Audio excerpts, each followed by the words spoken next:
Assalamualaikum warahmatullahi wabarakatuh. Bagaimana kabar kalian hari ini? Ibu harap kalian sehat selalu dalam lindungannya dan pastinya kalian tetap semangat belajar meski dalam situasi belajar di rumah. Bertemu kembali dengan Bu Novita pada pembelajaran Bahasa Indonesia kelas 7. Sebelum kita mulai pembelajaran kali ini, alangkah baiknya kita berdoa terlebih dahulu sesuai dengan ajaran agama dan keyakinan masing-masing. Berdoa dimulai. Berdoa selesai. Pada pembelajaran sebelumnya, kalian tentu sudah mempelajari teks cerita fantasi yang penuh dengan imajinasi ataupun hayalan. Nah, kali ini kita akan belajar di bab yang baru, yaitu mewariskan budaya melalui teks prosedur. Kita akan mempelajari teks prosedur pada kompetensi dasar 3.5, yaitu mengidentifikasi teks prosedur tentang cara melakukan sesuatu dan cara membuat sesuatu dari berbagai sumber yang dibaca dan didengar. Tujuan pembelajaran kali ini adalah: yang pertama, siswa dapat menentukan ciri umum teks prosedur yang dibaca ataupun didengar. Yang kedua, siswa dapat mendaftar kata atau kalimat sebagai ciri teks prosedur yang dibaca atau didengar. Yang ketiga, siswa dapat menentukan jenis teks prosedur pada teks yang dibaca atau didengar. Anak-anak, apakah kalian pernah membuat batik tulis? Coba perhatikan, apakah kalian tahu pola batik ini berasal dari daerah mana? Ya, benar sekali.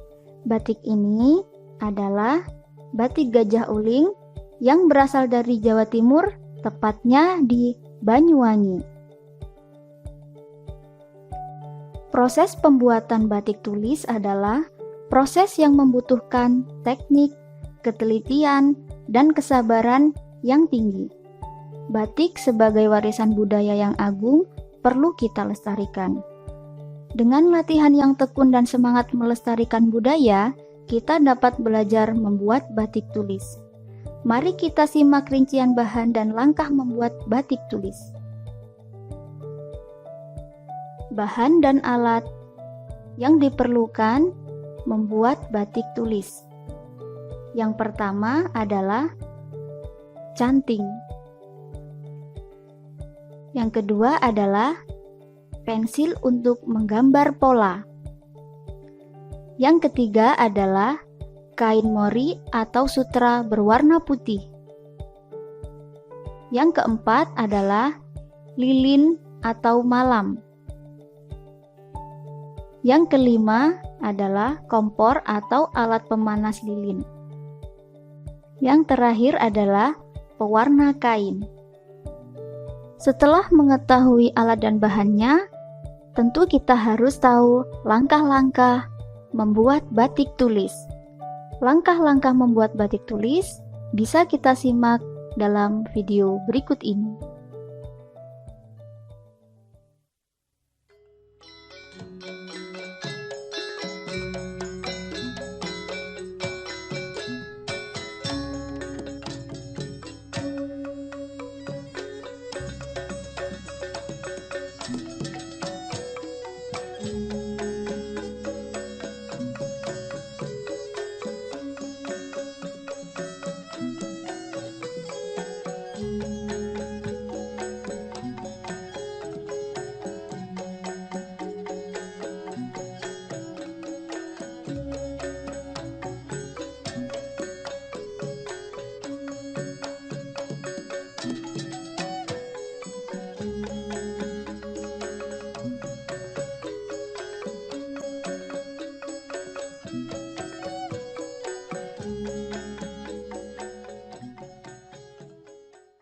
Itulah langkah-langkah membuat batik tulis. Selamat mencoba untuk melestarikan budaya kita. Di masa pandemi ini, kita diwajibkan untuk mematuhi protokol kesehatan. Salah satunya adalah mencuci tangan. Apakah kalian sudah merasa benar ketika mencuci tangan? Mencuci tangan ada tata caranya loh. Mari kita simak cara mencuci tangan yang baik dan benar. Hal yang pertama kita lakukan adalah basahi tangan menggunakan air yang mengalir dan gunakan sabun secukupnya. Yang kedua, gosok telapak tangan. Yang ketiga, gosok punggung tangan. Yang keempat, bersihkan sela-sela jari. Yang kelima, bersihkan ujung-ujung jari. Yang keenam, gosok dan putar kedua ibu jari. Yang ketujuh, gosok ujung jari pada telapak tangan. Yang kedelapan, bilas semua permukaan tangan dengan air yang mengalir. Yang kesembilan, keringkan tangan dengan kain bersih maupun kain sekali pakai. Yang kesepuluh, gunakan tisu atau kain sekali pakai untuk mematikan keran. Terakhir, sekarang tanganmu aman dari bakteri.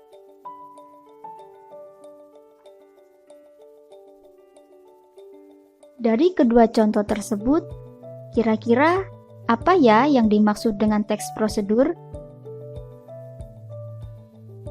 Ya, teks prosedur adalah teks yang berisi langkah-langkah atau tahapan yang harus dilakukan untuk mencapai suatu tujuan. Tujuan teks prosedur adalah menjelaskan kegiatan yang harus dilakukan agar pembaca atau pemirsa dapat secara tepat dan akurat mengikuti sebuah proses membuat sesuatu, melakukan sesuatu pekerjaan, atau menggunakan sesuatu alat.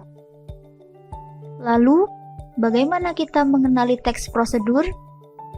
Ciri isi teks prosedur ada 3, yaitu yang pertama adalah berisi panduan langkah-langkah yang harus dilakukan. Biasanya, langkah-langkah tersebut dibuat dalam bentuk penomoran atau digabungkan dalam bentuk paragraf. Yang kedua, berisi aturan atau batasan dalam hal bahan atau kegiatan dalam melakukan suatu kegiatan. Contohnya, 5 potong akar kelapa hijau.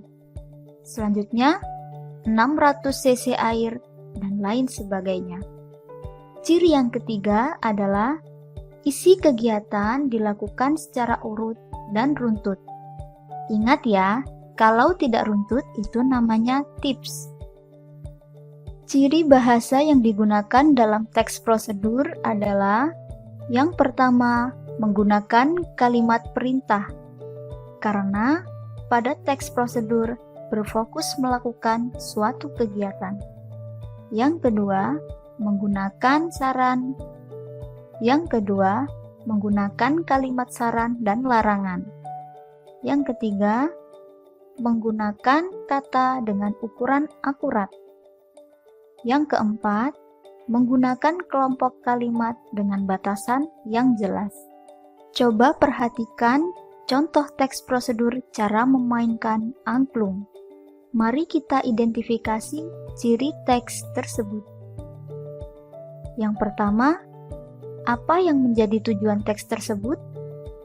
Tujuannya adalah memandu orang yang akan memainkan angklung dengan langkah yang berurutan.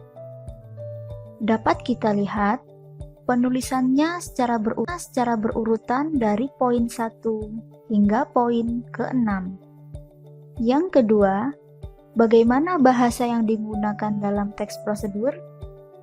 Dapat kita perhatikan, pada teks tersebut terdapat kalimat perintah.